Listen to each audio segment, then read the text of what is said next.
We decided we're going to book a cruise last minute, but we're having some problems.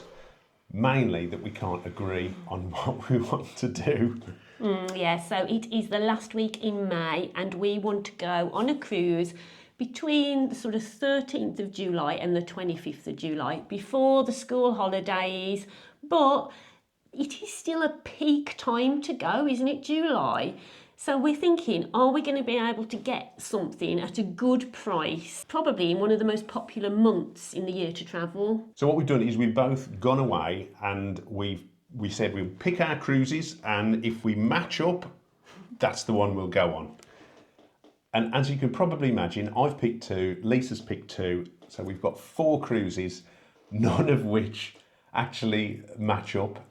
Now, we've not done any of these ships before, so we're a little bit clueless as to which one we should pick. So we'll go through them, and if you can offer us any help on which one you think, or if you've got any experiences on any of these ships or any of these lines, please let us know.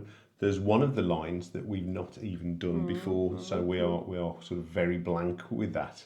We'll tell you the cost and where we've found them as well, in case you want to go on any of these cruises, because I know we had a lovely subscriber reach out to us recently from Scotland who wants to go on a cruise in July and wanted a bit of help. So, you know, perhaps you might be wanting to go and you might want to go on one of these deals too. So the first ship that I chose was Marella Voyager. Now, this is the only ship from Marella that we haven't been on. This would complete our I Spy collection of Marella ships. So Voyager is definitely a ship that I want to do, and it's going to the Adriatic. And we love Marella because it's all inclusive, and you can get flights regionally. It's all a package. That's what we like when they're friendly.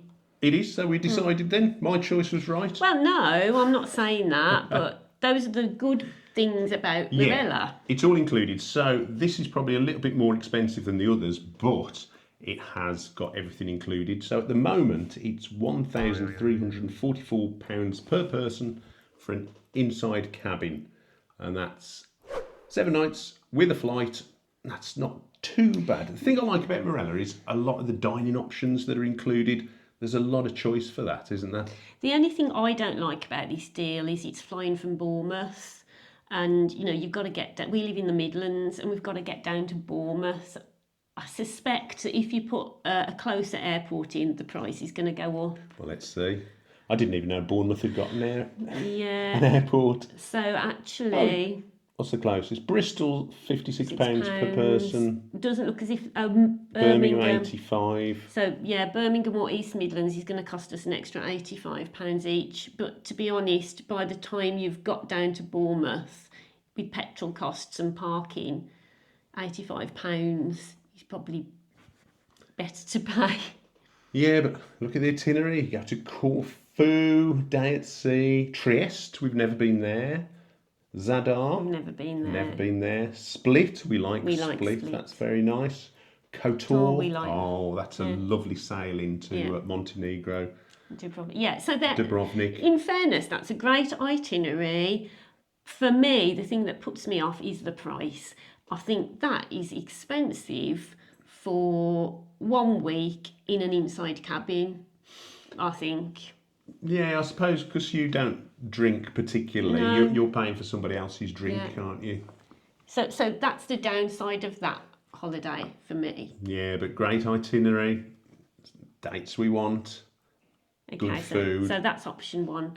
So my choice, let me bring it up. okay, is, and this might be a bit shocking, it's MSC Virtuoso. Is that how you say it? Virtuosa. Virtuosa. Okay, I'll start again. My choice is MSC Virtuosa.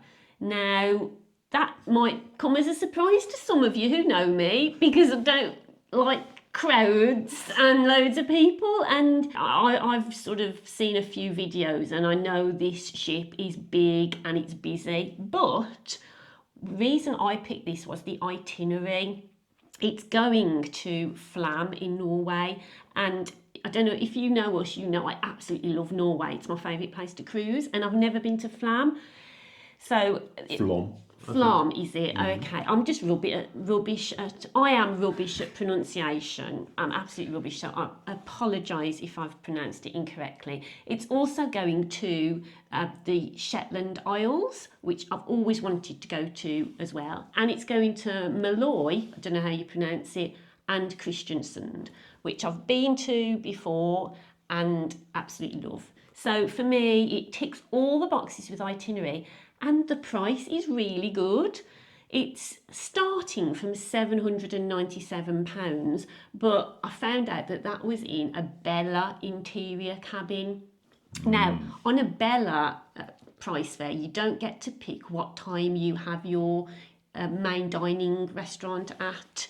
Now, I've heard some people say you get allocated like 9:30 or something, or 9:45. That's far too late for me. So you can upgrade to the Fantasia experience, and you can get all your drinks as well for £910 for the week. Let's see. So if So we yeah, go so into if you it, go into it, next step, Giles is really slow, but I'm really quick on this because I'm doing it all the time. Yeah, so you can see, look, the Bella interior, £690, good price. Yeah, if you don't mind about when you eat. this is one of the things about, don't just check on the first price, the one that's on the outside of the website, because this is actually cheaper When you click in. when you click into it. Yeah. At the moment, there's 10% off. So Bella's £690. Yeah. The standard sail and fare, save and sail standard fare for a deluxe interior is £731. And then if you want to throw your drinks in, it's £910. So it's an all-inclusive cruise in the deluxe inside cabin with the Fantasia experience for £910, which I think is a good price. Actually, when you compare it against Marella, that's not a bad call, is it? Yeah, that's what That's I thought. sort of £400 cheaper. Yeah. And it's going to some place. As much as I like the itinerary on Marella, I just thought Norway will be less busy and won't be as hot in July. That's another thing to consider. It's going to be baking hot in the Med. True. In July. So the downside to that option, of course, is the ship itself.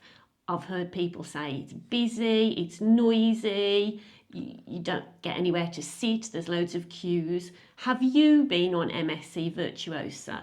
What's your experience? I'm hoping that because it's a Norway cruise, it may not be quite as busy as, the 2-nighters to Cherbourg, where there's just loads of hen parties on. I don't know. What do you think? Let us know in the comment section. Yeah, I mean, we've just come off the back of Iona, so that's another big ship. So we're sort of in the mindset that actually we can cope on a big ship, but will MSC be a stretch too far? I mean, I would have liked to have gone in the yacht club, to be honest, but when you look at the prices of that, it's just astronomical. Yeah, actually, shall we see how much the yacht club is? Yeah. I think it's way out of my budget, to be honest. Pick a Here sweet. we go, yeah. Yacht club inside. An inside cabin is over £2,500 each. I mean, yeah. Wowzers. Yeah. If we book it, maybe they'll offer us an upgrade. Or, you can bid on an upgrade anyway. We'll see. So what's your next one anyway? Right, my next one, I thought I would go all posh. Going to France and Italy from Civitavecchia. So it is a fly cruise going on Queen Victoria. Stately as a galleon. Cunard. Cunard. Now, an inside cabin for Queen Victoria is £680 per person. Now, considering that there's flights included in that, that's not too bad. But don't forget, you've got to add on your gratuities with Cunard. And every time you buy a drink, you've got to pay gratuities, service charge, and all the rest of it. So that price is not actually the price that you will see. Don't get me started on gratuities and the Americanisation of these cruise lines, because I'll be here all day. But that's your base price. Now, It's going on the 13th of July as well for a week, that is. So, what are your thoughts on this, Lise? We'll go into the details. Okay, well, the itinerary looks fine. It's going to places that I've never been to. Never been to any of those places before. Marseille, Villefranche, La Spezia, Genoa, Yeah. and back to Civitavecchia. Yeah, so, the itinerary is good, but could be boiling hot. Yeah. I've been to Italy before in July and it was boiling. Cunard, we didn't have the best of experiences when we went on Queen Mary 2, although we absolutely loved the ship. The cleanliness of our cabin and the service wasn't great. So I've never been in a rush to revisit Cunard, but I'm not saying I would give it another try. I would. Yeah, I'd probably preferred to try Queen Anne, which is the newest ship, but Victoria looks lovely. I mean, the theatre looks spectacular, absolutely gorgeous. It does. And so that's one of the reasons I thought, oh, do you know what? This is not a bad call. And I think that's a very good price for Cunard, even taking into fact you've got to pay gratuities on top of that. I mean, the only sort of downside as well to that is it's from London. The airport is a London airport, and they're not telling you which London airport on the Igloo website, so you don't know whether it's Gatwick, Heathrow. It will be confirmed nearer the departure date. So Gatwick's a really long way for us. Yeah. You could go from Manchester, but it's £173 each more, which seems a lot of money compared to Marella. Yeah. Marella's regional flights were less than that. That's a lot. And also, it's that thing about flying on the day of your cruise and what could go wrong in the meantime, and you might be flying out at daft o'clock, and by the time you get there, you're going to be knackered, which doesn't necessarily suit us. I don't know. Actually, I'm talking myself out of this one. I was going to say that doesn't bother me because, if they're providing it as a package, they're going to make sure the flight timings work. You're going to be flying out very early in the morning to get onto that cruise. Yeah, but don't forget, we've then got to get I know, to London at daft o'clock in the morning. Yeah. So I have chosen a TUI river cruise because we have gone with TUI before on river cruises and we had a great time, really enjoyed it. I loved visiting just lots of different little villages along, the Danube, and I found another Danube river cruise. It's going to Budapest. It's on the 20th of July for 7 nights on TUI Skyla.